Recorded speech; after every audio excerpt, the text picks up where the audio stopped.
آج ہم بات کریں گے ایک ایسی غذا کے بارے میں جس کے استعمال سے جسم میں طاقت، اعصاب کی مضبوطی اور ازدواجی زندگی بہتر ہو جاتی ہے، اور وہ ہے آملہ، لہسن اور ادرک کا خاص اچار۔ کبھی کبھی اصل طاقت دوا میں نہیں بلکہ اس خوراک میں ہوتی ہے جو ہم روز کھاتے ہیں۔ یہ صرف ذائقہ نہیں بڑھاتا بلکہ جسم، اعصاب اور ازدواجی صحت کو بھی مضبوط کرتا ہے۔ آئیے پہلے سمجھتے ہیں یہ فائدہ مند کیوں ہے۔ آملہ جسم میں خون کی روانی بہتر کرتا ہے اور اندرونی کمزوری کو دور کرتا ہے۔ لہسن قدرتی طور پر خون کو پتلا کرتا ہے جس سے جسم کے ہر حصے تک طاقت پہنچتی ہے۔ ادرک جسم کو گرم رکھتا ہے اور سستی کو ختم کرتا ہے۔ جب یہ تینوں ایک ساتھ ملتے ہیں تو یہ نہ صرف ہاضمہ بہتر کرتے ہیں بلکہ ہارمونز کو متوازن رکھنے میں بھی مدد دیتے ہیں۔ مردوں اور عورتوں کے لیے اس میں کیا فائدے ہیں؟ مردوں میں یہ اچار جسمانی طاقت کو بڑھاتا ہے، آپ کے وقت کو یعنی کہ ٹائمنگ کو بڑھاتا ہے، آپ کی کارکردگی کو بہتر بنانے میں مدد دیتا ہے کیونکہ خون کی روانی بہت تیز ہو جاتی ہے اور اعصاب مضبوط ہوتے ہیں۔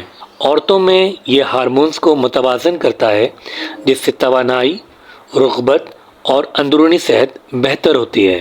اس کے استعمال کا صحیح طریقہ یہ ہے کہ صبح نہار منہ آدھا چمچہ یا رات کھانے کے بعد 1 چمچ مرد اور عورت دونوں کے لیے مفید ہے، لیکن مقدار میں اعتدال ضروری ہے۔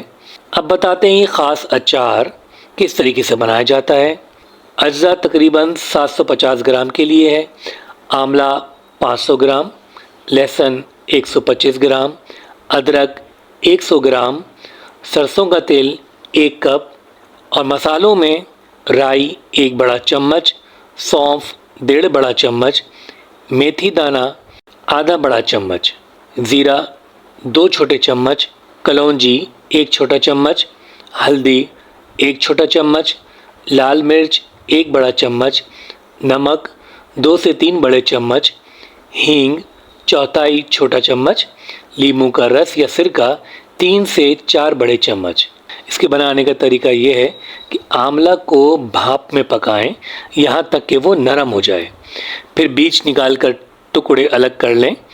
لہسن چھیل لیں، ادرک کو باریک سے ٹکڑوں میں کاٹ لیں۔ اہم بات یہ ہے کہ تمام چیزوں کو اچھی طرح خشک کر لیں، نمی اچار کو خراب کر سکتی ہے۔ دوسرا مرحلہ اس میں یہ ہے کہ رائی، سونف، میتھی اور زیرے کو ہلکا سا بھون لیں، پھر انہیں موٹا پیس لیں۔ اب اس میں ہلدی، لال مرچ اور نمک شامل کریں۔ تیسرا مرحلہ تڑکا لگانے کا ہے۔ سرسوں کا تیل گرم کریں یہاں تک کہ ہلکا دھواں نکلے، پھر ٹھنڈا ہونے دیں۔ اب اس میں ہینگ اور کلونجی ڈالیں، لہسن اور ادرک شامل کریں، ہلکا سا پکائیں بس نرم ہونے تک۔ چوتھا مرحلہ، اب آملہ شامل کریں اور تیار مسالہ اس میں ڈال دیں۔ لیموں کا رس یا سرکہ شامل کریں اور اچھی طرح مکس کریں۔ پانچواں مرحلہ، اچار کو صاف اور خشک برتن میں ڈالیں، اوپر سے تیل کی تہ لازمی ہونی چاہیے۔ 3 سے 5 دن تک دھوپ میں رکھیں اور روزانہ اسے ہلکا ہلکا ہلاتے رہیں۔ اہم بات یہ ہے کہ یہ صرف اچار نہیں، یہ جسم کو اندر سے مضبوط کرنے کا ایک طریقہ ہے۔ اگر مستقل مزاجی کے ساتھ استعمال کیا جائے تو یہ نہ صرف ہاضمہ بلکہ طاقت، توانائی اور ازدواجی زندگی میں بھی بہتری لا سکتا ہے۔ آپ کی ٹائمنگ بہت زیادہ بہتر ہوگی اور آپ کے ٹیسٹرون لیول کافی ہائی ہو جائے گا۔ اہم ہدایت: اگر مسئلہ زیادہ عرصے سے ہے یا کوئی بیماری موجود ہے تو خود علاج کے بجائے ڈاکٹر سے مشورہ ضرور کریں۔ اگر آپ کو رہنمائی چاہیے تو کمنٹ میں بتائیے، میں آپ کی رہنمائی کرنے کی پوری کوشش کروں گا۔ اگر ویڈیو مفید لگے تو لائک کریں، شیئر کریں اور چینل کو ضرور سبسکرائب کریں۔ شکریہ اس ویڈیو کو دیکھنے کا، اپنا خیال رکھیے، اللہ حافظ، ملتے ہیں نیکسٹ ویڈیو میں۔